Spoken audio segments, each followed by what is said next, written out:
Siku ya wapendanao maarufu kwa jina la Valentine's Day huadhimishwa tarehe 14 mwezi wa pili kila mwaka.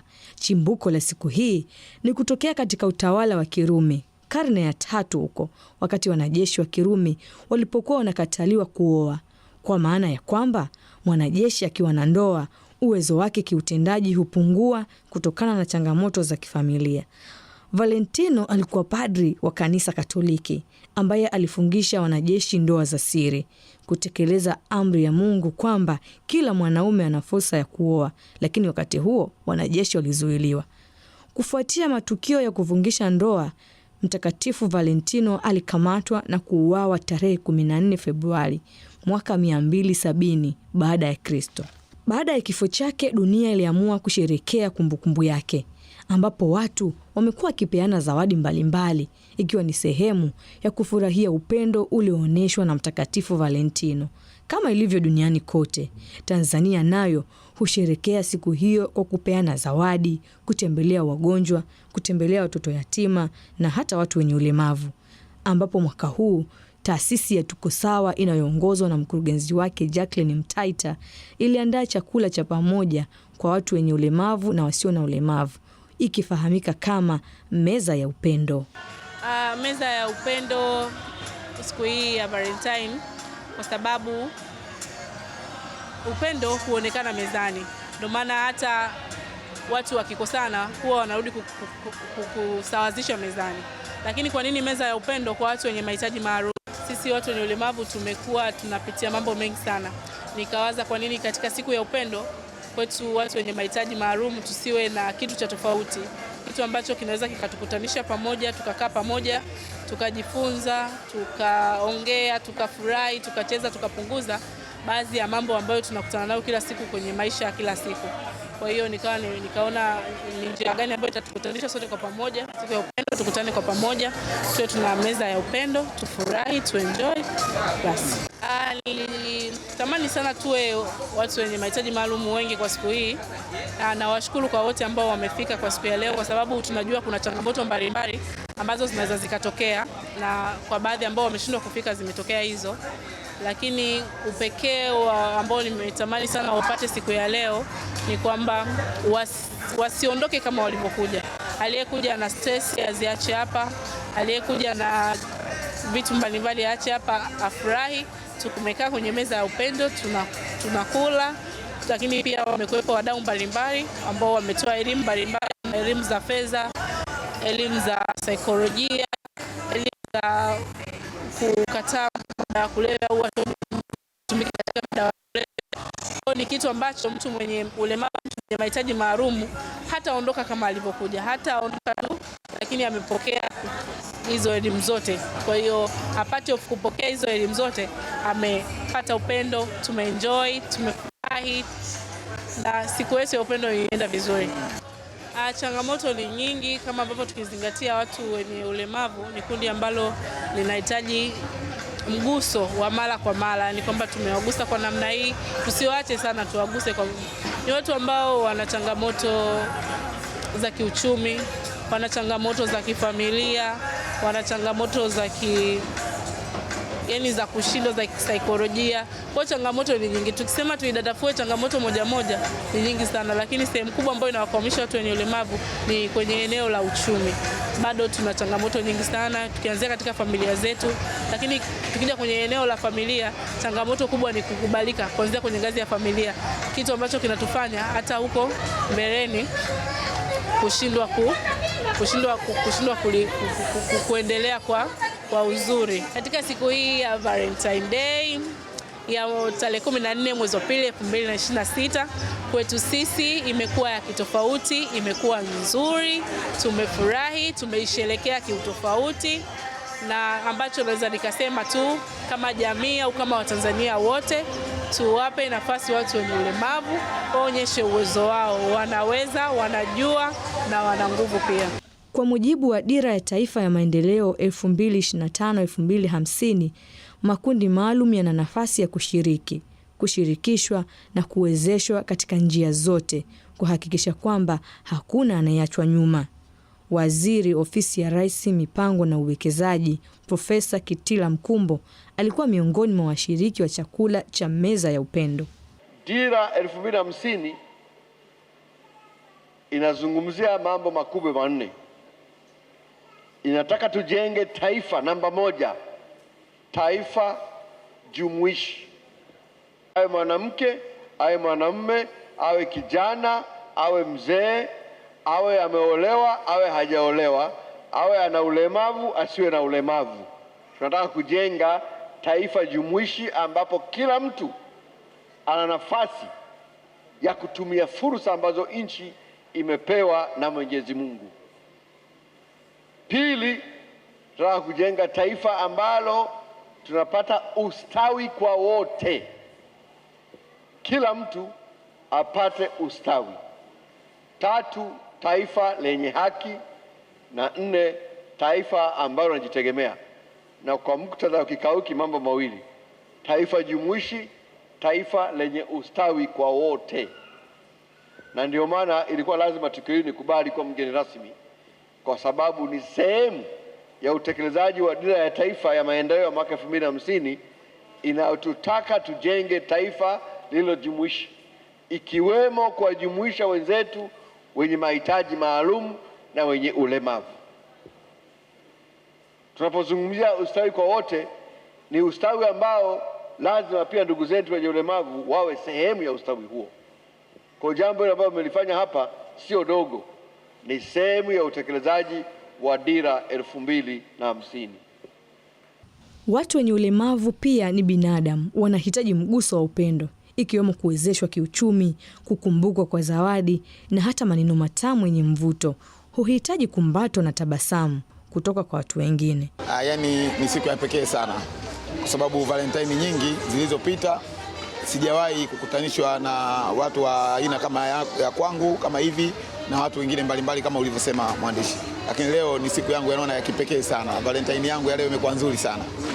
Nimefurahi sana kwa sababu nimekutana na watu takriban tulipotezana nao sio chini ya miaka 5 au 6 nikiwa kama dereva wa bajaji feri, lakini leo nashukuru nimekuja kukutana nao hapa ndani. Nimefurahi sana, ni jambo jema kwangu. Nyumbani nimekamilisha tu majukumu yao nikiwa kama baba wa familia.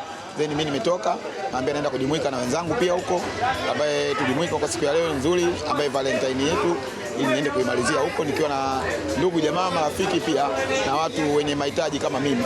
Naamini pia nimekamilisha, nimefika hapa, nimepokewa vizuri, mapokezi yalikuwa mazuri na nimekutana na wenzangu ambao kama nilikuwa natarajia kuwakuta, wengine nimewakuta na wengine ambao sikutarajia pia nimekutana nao. Ni jambo jema sana kwangu kwa siku ya leo. Kitu ambacho kimenifurahisha kwanza kabisa kuona kumbe mimi nilikuwa najihisi labda ni mlemavu ambaye kati ya moja ya walemavu, mimi ambaye nafanya sanaa zangu za kucheza na UMC pia, lakini nimekutana na wasanii wengine pia wanaimba, maona wasanii wa kuigiza, nimekutana nao hapa ndani. Nimefurahi sana.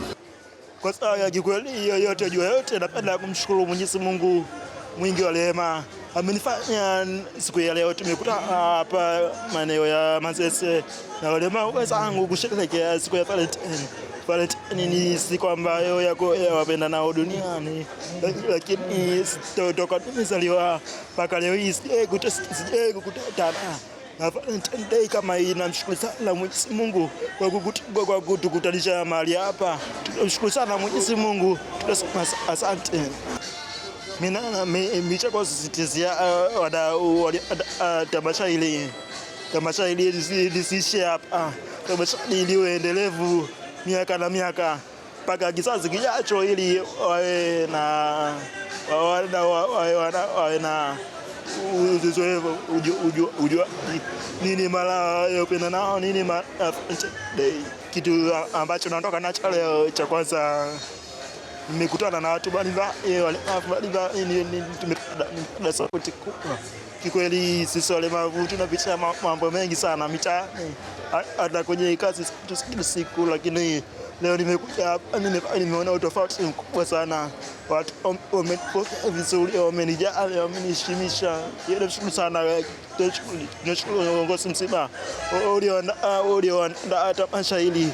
Tunasema asante. Mwenyezi Mungu azidi kuwabariki, zoezi hili likawe endelevu kila miaka na miaka kwa ajili ya kizazi kijacho.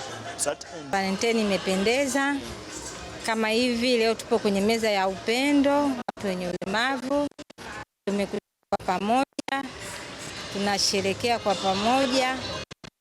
Nimeona hii ni hali nzuri sana, kwa tukijenga mazoea ya design hii itatuweka karibu zaidi. Kwa kweli nilifurahi kwa sababu kuna mtu mmoja ambaye ametokea kwa ajili ya kutukusanya pamoja, tusherekee pamoja meza ya upendo. Manake hivi vitu havijawahi tokea. Kabla sijafika niliona ni kitu cha kawaida, ni kitu ambacho hakiwezekani, lakini nilipofika hizo shamla za huko ndani nimefurahi sana. Kiujumla mimi mwenyewe nimefarijika sana kwa sababu sijawahi sherekea tukio kama hili. Happy Valentine zote mara nyingi huaga tunashinda majumbani kwetu. Hatuna mtu hata wa kutuletea hata pipi tu, lakini mmoja wetu kajitokeza, tunakula pamoja. Wito wangu kwa jamii ni kwamba wajitokeze wengi, kwa sababu watu wenye ulemavu tunahitaji upendo, tunahitaji kujaliwa kwanza, na wakitukusanya kwa pamoja tunafurahi kwa kweli. Hii ni furaha kaka, haijawahi tokea, na ukipata fursa unaitumia vizuri. Mimi natumia nyimbo za hip hop, nacheza ngoma za asili, naigiza. Kwanza nimefurahi na kukutana na hilo jina.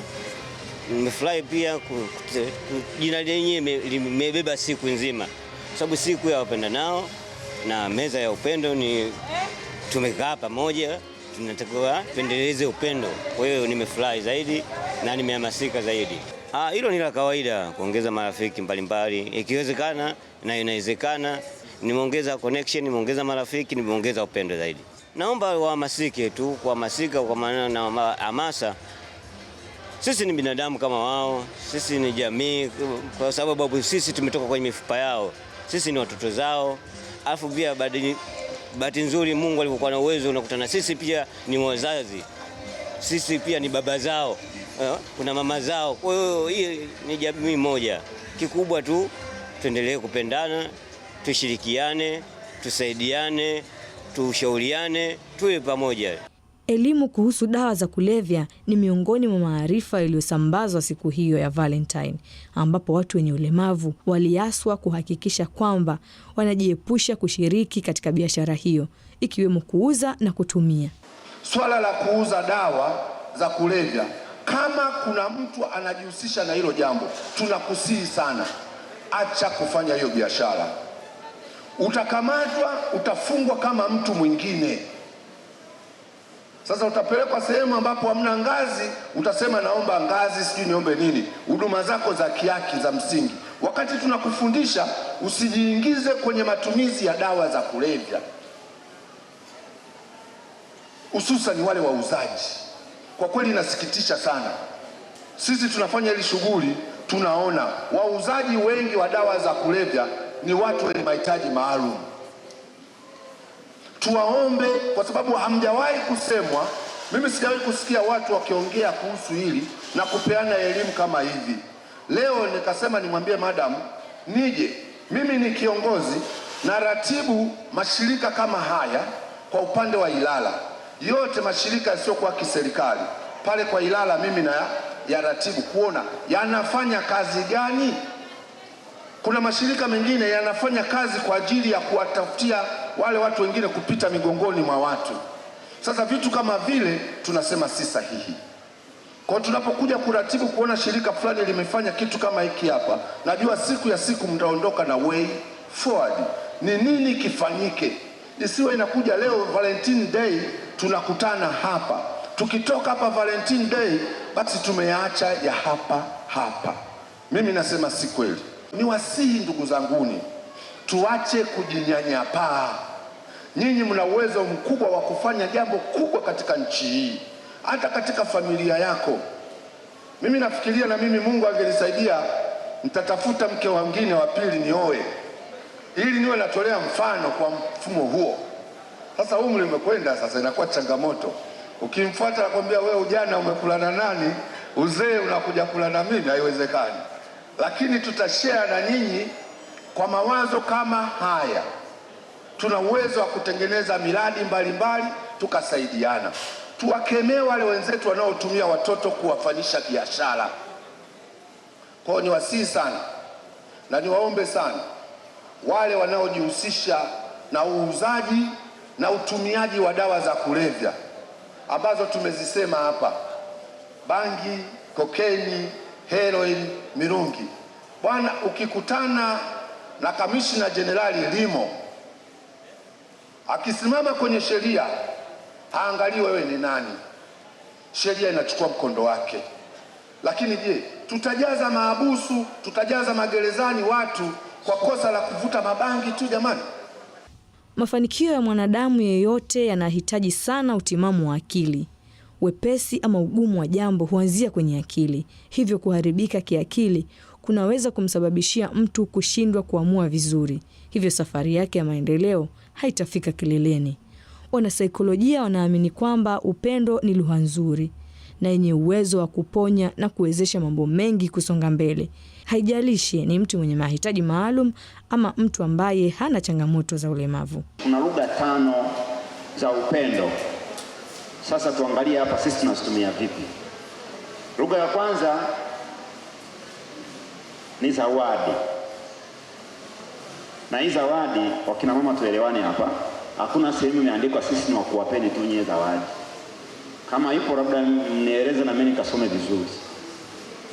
Zawadi, mahusiano ni kitaalamu anasema reciprocity, yani unampa na anakupa, unatoa na unapokea.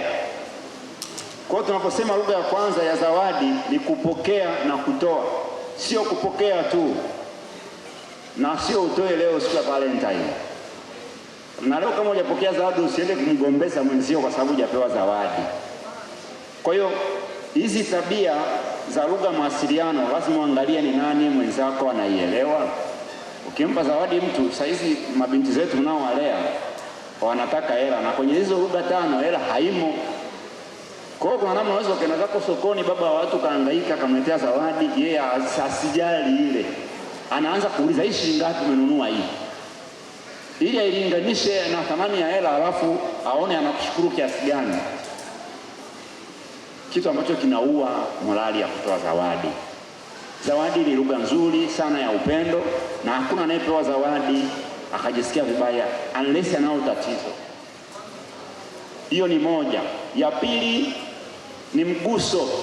Mguso.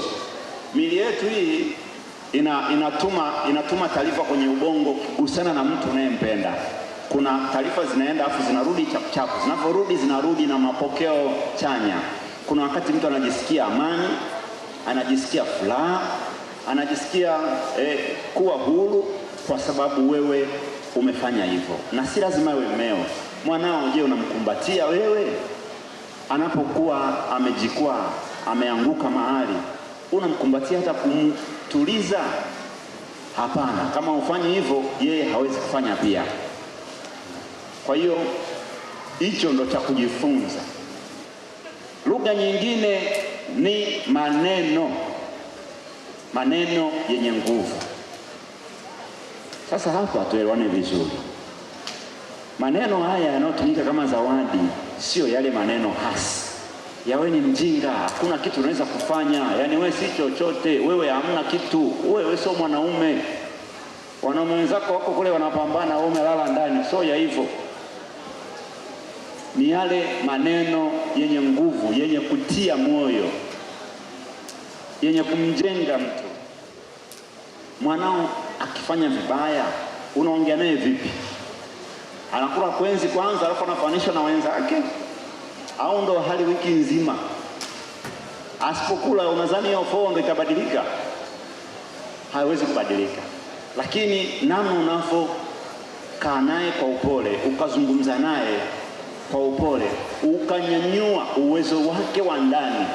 Tuna kitu tunachoitwa kitaalamu self esteem, uwezo wa kila mmoja na uwezo wake wa ndani wa kupambana na changamoto zake. Ila unaunyanyuaje ule uwezo? Wengi tunauua badala ya kunyanyua. Namna kunyanyua ni kwa kuzungumza maneno mazuri ya kuvuta, ya kutia moyo, ili kumuonyesha huyu aliofeli saizi kwamba si kwamba hana akili, si kwamba hana uwezo. Ni kuanguka, tuna kila mmoja anaanguka, kila mmoja anafeli, kila mmoja anapata hasara. Labda kama mmoja wenu hapa hajawahi kuanguka, nyoshe mkono aniambie, anishuhudie. Lakini kila uliyemwona amefanikiwa ameanguka mara nyingi. Sasa unamsaidiaje mwenzako? Maneno hasi ya kuumiza yanazidi kudidimiza na kuua utu wake. Na ya mwisho ni muda. Waingereza wameweka vizuri, wamesema quality time. Quality time, yani muda mahususi. Muda mahususi. Watu wenye ulemavu wanayo nafasi ya kuendeleza vipaji vyao na kujiingizia kipato katika jamii. Valentine hii pia haikuviacha nyuma vipaji vyao. Msitutenge wala msitunyanyapae. Wazazi wetu walemavu msitukatae, tuwe walemavu wa macho na maungoni. Kila nikifikiri mwenzenu kosa silioni. Ya Baba Mungu kutuleta duniani, aliyewaumba nyinyi ndio halotuumba sisi. Kila kukicha wenzetu mnao binafsi, mwanzoni mlitunyonga na sasa mnatuchinja. Kila tunapopita watu wanatuita diri. Na muomba Mungu atuepushe na janga hili, napiga magoti kwake na dua na waombea waliotangulia walazwe pema peponi, waliowaua kesho waingizwe motoni. Mola tujalie yaliyokuwa salama dunia masiresile, nikibeba nitazama sigunia la mchele, nitaniza vyuma dunia mbele na nyuma, ubwaga bila simile. Ningejua toka kale kwamba dunia si njema, nisingekuja milele. Toka tumani kwa mama ningelala mule mpaka kifiki kiyama. Matendo na maumbile dunia yanipa homa, si mahala pate ule. Tunapita wima ninacho nitawile, jaribu leo kupima lofa na wazungu pule, wote wana hema wana tafuna vidole, maisha nguzo ya chuma, ufukimwe na ndwele, kansa ukoma homa. Tazama kwenye mashule, polisi na mahakama, ongo zimejaa tele, ndipo pate huduma haki yetu polepole itafikia hatima. Vile na makelele uweka dunia nzima kwa mabomu na mishale, unaangamia umma. Asante. Je, nini kifanyike ili kuwaleta pamoja watu wenye ulemavu katika jamii?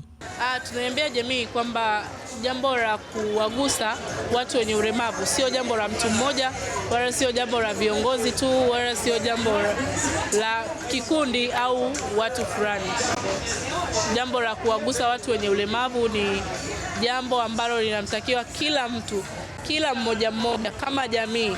Jamii inawaambia kama kuna mtu ana uwezo basi awe anafanya, asiwe mlemavu awe mlemavu, awe anafanya japokuwa mara moja ndani ya mwaka, au japokuwa mara moja ndani ya miaka miwili, anajikusanya anafanya kitu kama hichi. Ni kizuri kwa sababu kwanza tunatengeneza ile semi furaha yetu, kwa sababu kuna wengine kama alivyokuwa anatangaza MC hapo ndani, kuna wengine watu ambao washajikatia tamaa, kuna mimi ni mlemavu basi, lakini kumbe haipo hivyo.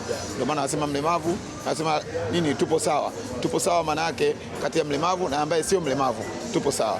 Kuna ndugu mmoja hapo alisema kwamba leo mimi ukiniangalia unaona nina kipara, unahisi ndio ulemavu wangu, kumbe na ulemavu mwingine zaidi ya hichi kipara.